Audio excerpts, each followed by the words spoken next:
Imagine finding relief from your IBS symptoms, finally feeling normal again. Now, what if I told you the diet you've been following might not be the best option? Stick around because we're about to challenge everything you thought you knew about managing IBS. This information could change your life. IBS, those three letters can spell misery for million, bloating, pain, and unpredictable bathroom habits. Sound familiar? If you're nodding, you're not alone. IBS affects up to 15% of people worldwide. That's a lot of upset stomachs and disrupted lives. Now, if you've done any research on IBS, you've probably come across the low FODMAP diet. It's been hailed as the gold standard for managing IBS symptoms. But here's the kicker. There might be a better option. Enter the ketogenic diet. Let's break it down. The low FODMAP diet focuses on cutting out certain types of carbohydrates that can be hard to digest. These include things like fructose, lactose, and certain fibers. The idea is that by avoiding these foods,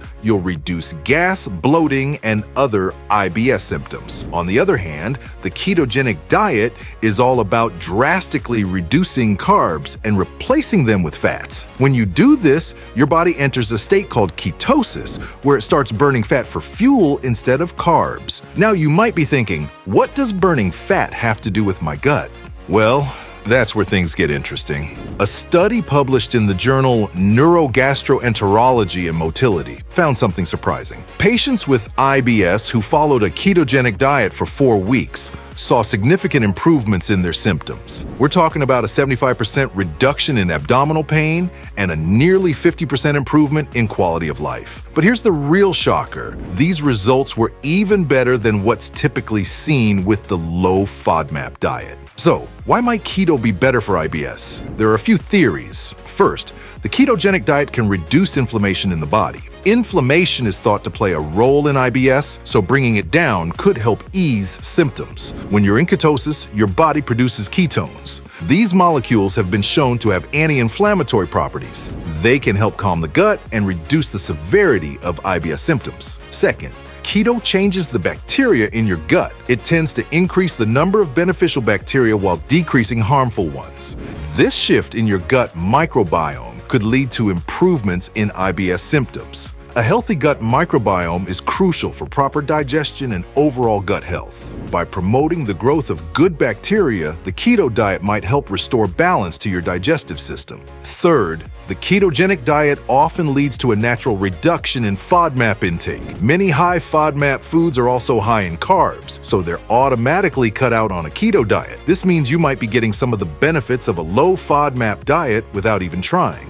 But let's be fair, the low FODMAP diet isn't without its merits. It's been extensively studied and has helped many people manage their IBS symptoms. The problem is, it can be incredibly restrictive and difficult to follow long term. The low FODMAP diet involves eliminating many common foods, including certain fruits, vegetables, dairy products, and grains. This can make meal planning and eating out challenging. Plus, it's meant to be a short-term solution. After the elimination phase, you're supposed to slowly reintroduce foods to identify your specific triggers. This process can be time-consuming and frustrating. The ketogenic diet, while also restrictive in its own way, might be easier for some people to stick with. Plus, it comes with potential bonus benefits like weight loss and improved energy levels. Many people report feeling more mentally clear and focused when in ketosis. This could be an added bonus for those dealing with the brain fog that often accompanies IBS. Now, you might be wondering, if keto was so great, why isn't everyone with IBS doing it? Good question. The truth is, the research on keto for IBS is still in its early stages. We need more studies to confirm these initial findings. Plus, like any diet, keto isn't for everyone. Some people find it hard to stick with, and it can cause side effects, especially in the beginning. These can include the infamous keto flu, fatigue, headaches, and irritability as your body adjusts to burning fat instead of carbs. It's also worth noting that the ketogenic diet can be quite different from what most people are used to eating.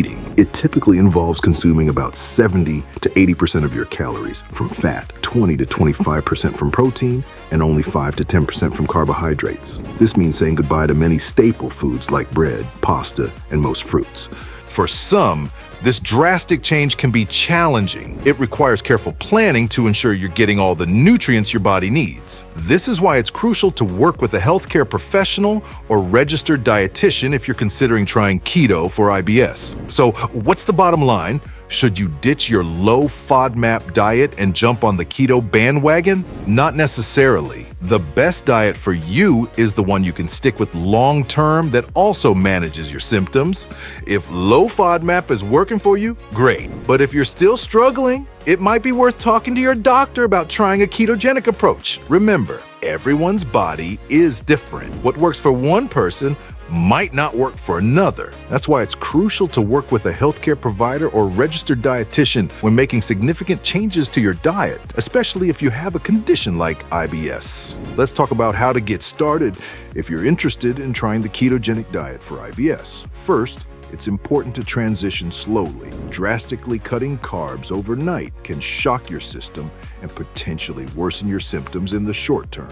Start by gradually reducing your carb intake over a few weeks. Replace those carbs with healthy fats like avocados, olive oil, nuts, and seeds. Make sure you're getting enough fiber from low-carb vegetables to keep your digestive system running smoothly. Hydration is key on a ketogenic diet. When you cut carbs, your body releases more water, which can lead to dehydration if you're not careful. Drink plenty of water and consider adding electrolytes to help maintain balance. Pay attention to your body as you make these changes. Keep a food and symptom diary to track how different foods affect you. This can help you identify any specific triggers, even within the context of a ketogenic diet. It's also worth noting that while the ketogenic diet might help with IBS symptoms, it's not a cure-all. Stress management, regular exercise, and good sleep habits are all important factors in managing IBS. The diet is just one piece of the puzzle. If you decide to try keto for your IBS, give it time. The study we mentioned earlier saw improvements after 4 weeks, but everyone's timeline is different. Be patient with your body as it adjusts to this new way of eating. Now let's address a common concern: nutrient deficiencies. Some worry that cutting out whole food groups might lead to vitamin and mineral shortfalls. While it's true that you need to be more mindful on a ketogenic diet, it's entirely possible to meet all your nutritional needs. Focus on nutrient-dense foods like leafy greens, fatty fish, and organ meats. These are packed with vitamins and minerals. You might also consider taking a high-quality multivitamin to fill any potential gaps. So there you have it. The ketogenic diet might just be the dark horse in the race to manage IBS, but here's a thought to chew on. What if the best approach is a combination of both? A low FODMAP keto diet? Now that's something to explore, but that's a story for another day. In the meantime, listen to your body, work with your healthcare provider, and don't be afraid to challenge the status quo when it comes to managing your IBS. Your perfect solution might be just around the corner. And if you love this video, check this one out